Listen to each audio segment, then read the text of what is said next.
Welcome to the deep dive. You know, for decades, the conflict between Israel and Iran, it was largely fought indirectly, through proxies, a sort of simmering tension, right? Right.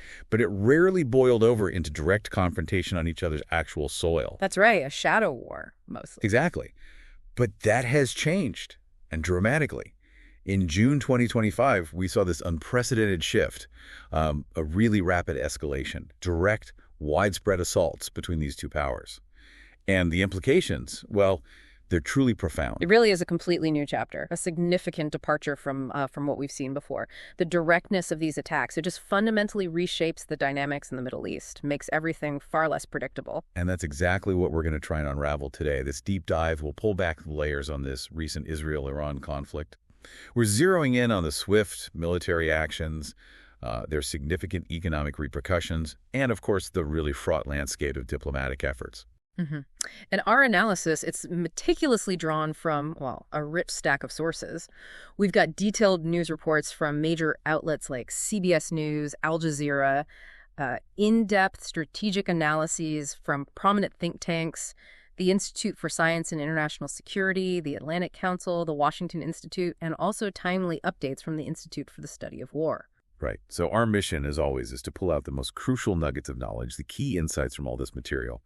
We want to offer you, the listener, a shortcut to being, well, truly well-informed about these complex dynamics. You know, how effective were the military strikes? What are the challenges facing diplomacy? Exactly. The goal is really to provide a comprehensive understanding of what this conflict means, not just for stability in the region, but crucially for the global economy as well. Okay, so let's unpack this. A conflict that, like we said, played out through proxies for decades, suddenly went direct. Escalated so rapidly in June 2025. What was the core catalyst? What really sparked this dramatic shift? Well, the sources seem quite clear on this. October 7th, 2023 really stands out as a pivotal moment. Israel saw the Hamas attack not as, an isolated incident, but really as integral to Tehran's broader long-term strategy. To undermine stability in the region. Precisely. And this perception, it led Israel directly to formulate a comprehensive military plan by November 2023. Now, this strategic shift, it was also driven by new intelligence suggesting Iran was resuming progress toward nuclear weaponization and reconstituting its missile capabilities. Okay, so this blueprint is laid out in late 2023. Mm-hmm. How quickly did that translate into actual direct military action? Very quickly. The tension just mounted significantly. And then on June 12th, 2025, you have the International Atomic Energy Agency, the IAEA, declaring Iran non-compliant with its nuclear proliferation treaty obligations. That's the NPT. First time in 20 years. Wow, first time in 2 decades. Yeah. And almost immediately after that declaration, Israel initiated major military strikes against Iran's military and nuclear sites, an operation they called Operation Rising Lion. So this directness, striking deep inside Iranian territory, what was Israel's strategic thinking behind launching such an aggressive, really unprecedented offensive? Israel apparently recognized what it termed a golden opportunity. Their intelligence assessments, they indicated significant vulnerabilities, a weakening within Iran's so-called axis of resistance. Meaning their proxies. Exactly. Hezbollah, a key proxy, had been severely degraded.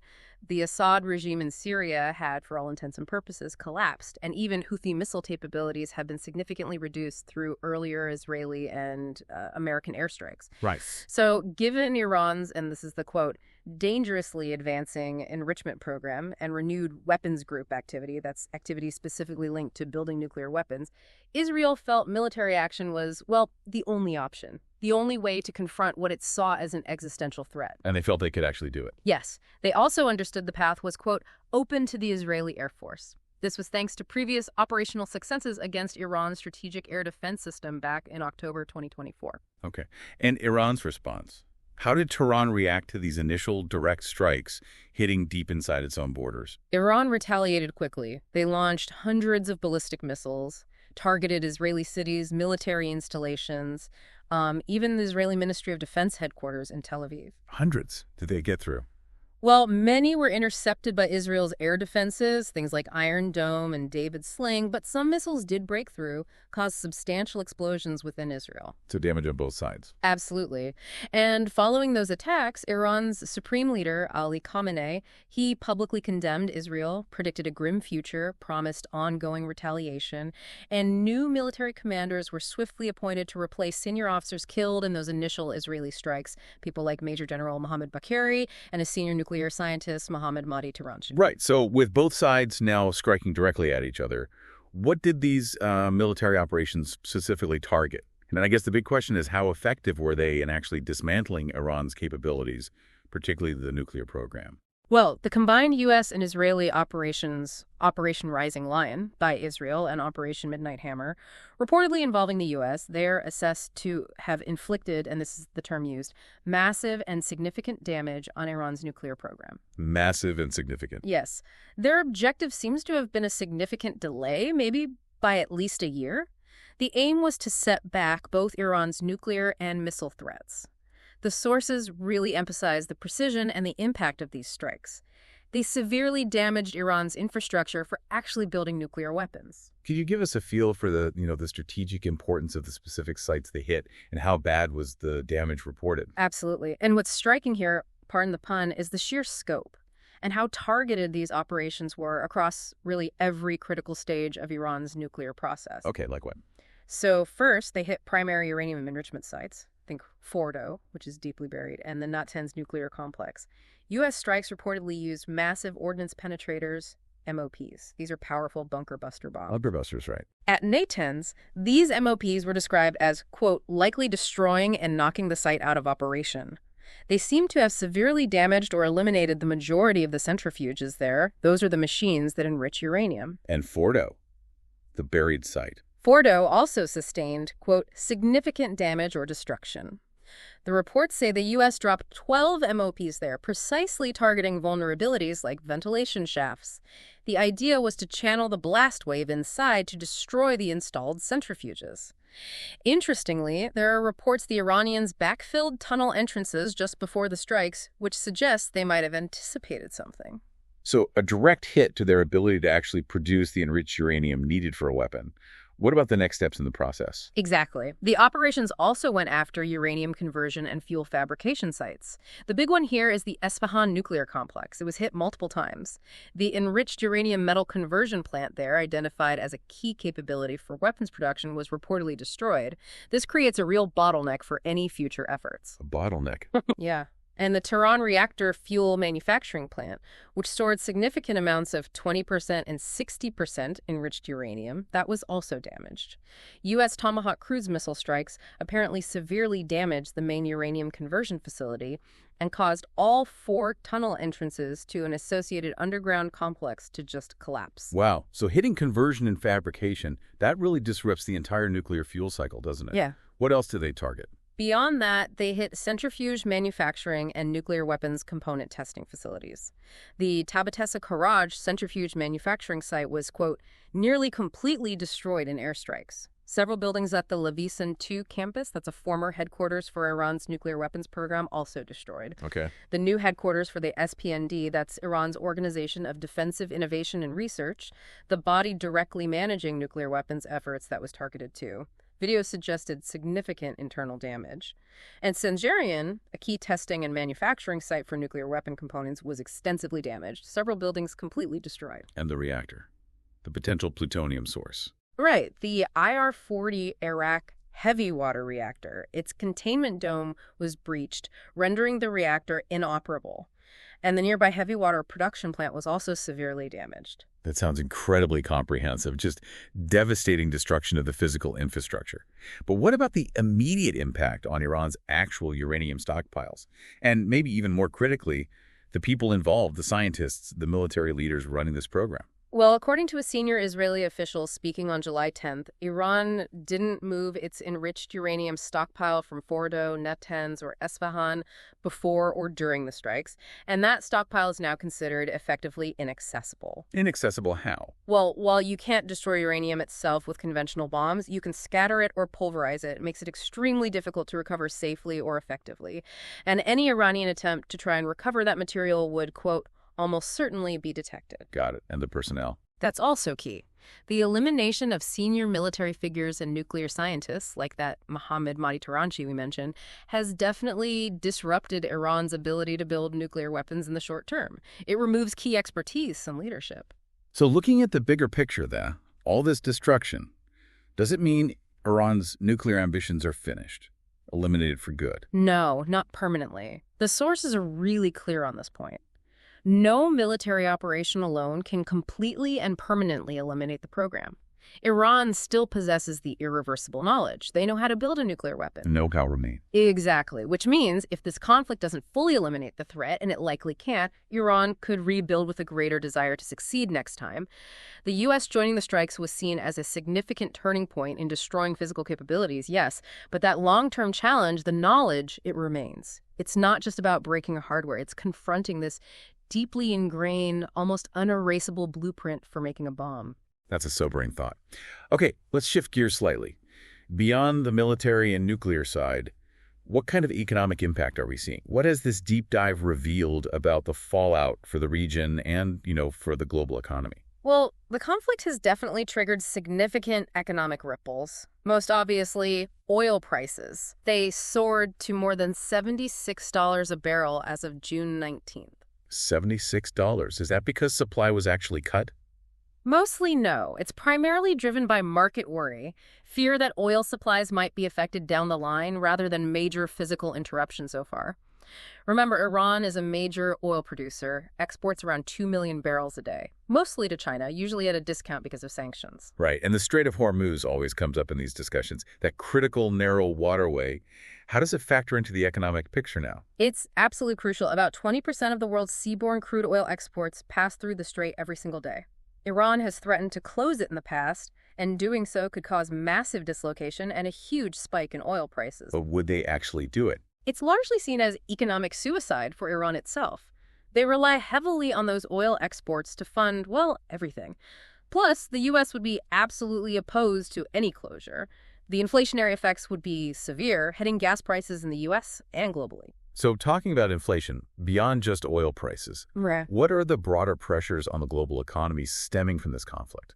Well, rising oil and energy prices generally, fueled by this conflict, they could definitely fuel inflation worldwide and worsen the global cost of living crisis. One estimate suggested a hypothetical 10% rise in oil prices and a 7% rise in gas prices could add maybe 2 to 4 percentage points to global inflation. Oh. Yeah, and these pressures, they're making central banks like the U.S. Federal Reserve much more cautious about lowering interest rates.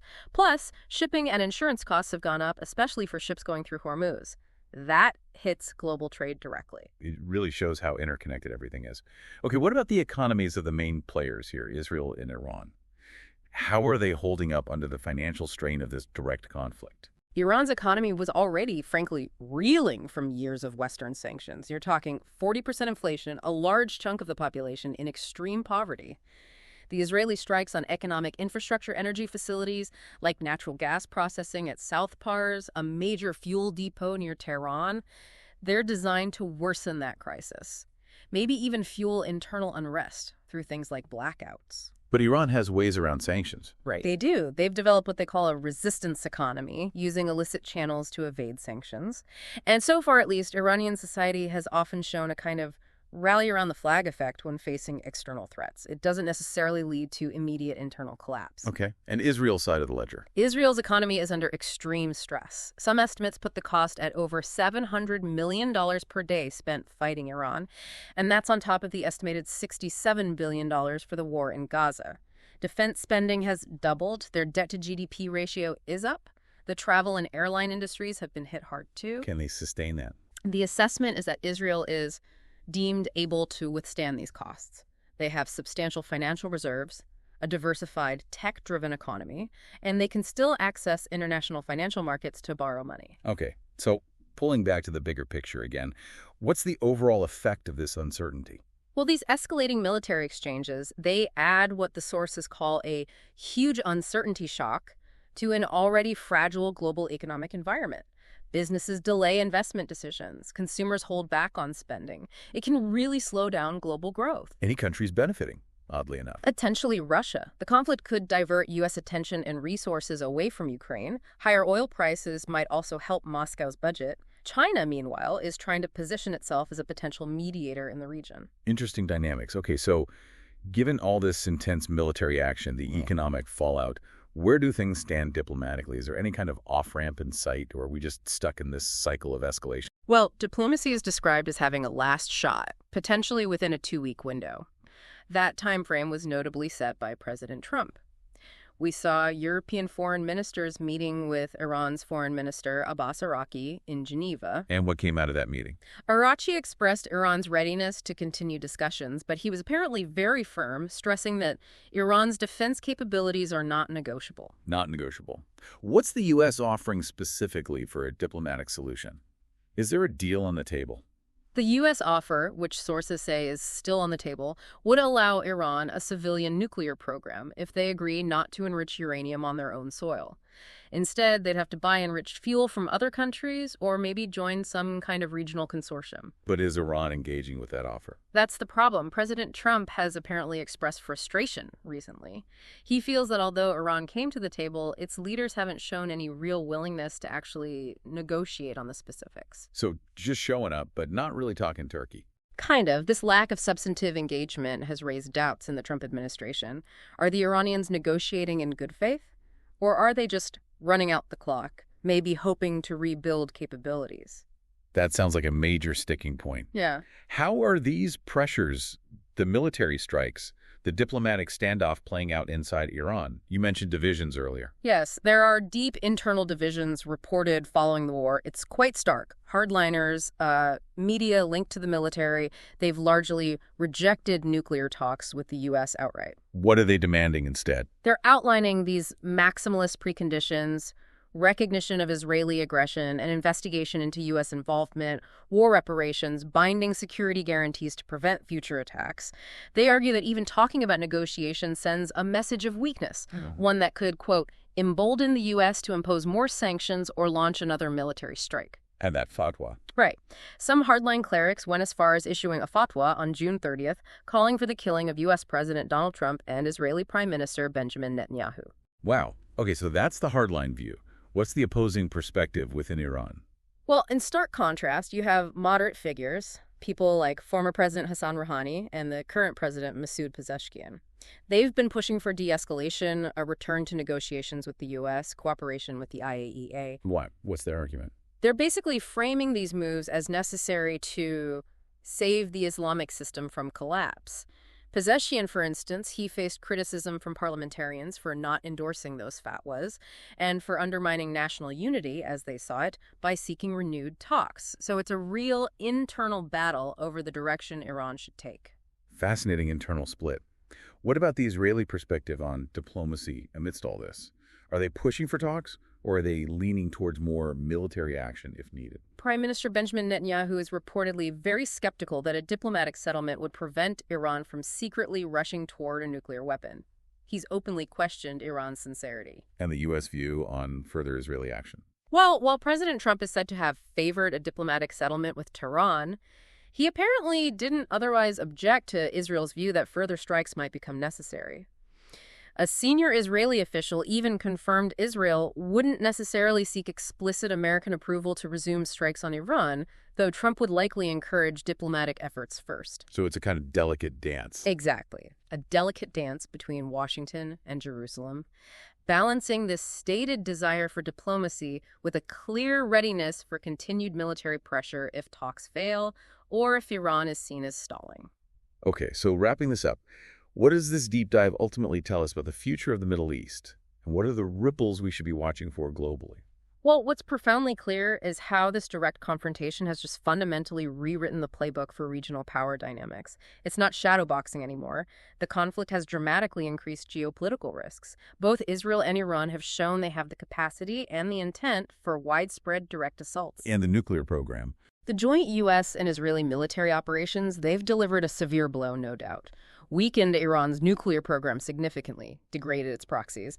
But the full long-term impact that's still unfolding, Iran, as we discussed, retains that fundamental, irreversible knowledge needed to build a weapon. So the challenge remains. Absolutely. The critical challenge remains preventing Iran from reconstituting its capabilities, possibly with even more determination this time around. The stakes really couldn't be higher. This deep dive, it's shown us a region grappling with immediate, severe security challenges, significant economic pressures that, frankly, could impact all of us, and this incredibly complex web of internal and external diplomatic tensions that seem nowhere near resolution. Indeed, and it really underlines that military action, while it can be demonstrably effective in the short term, it absolutely requires a coherent, sustained long-term strategy, a strategy that has to account for that irreversible knowledge of nuclear tech and for those deep internal divisions within Iran we talked about.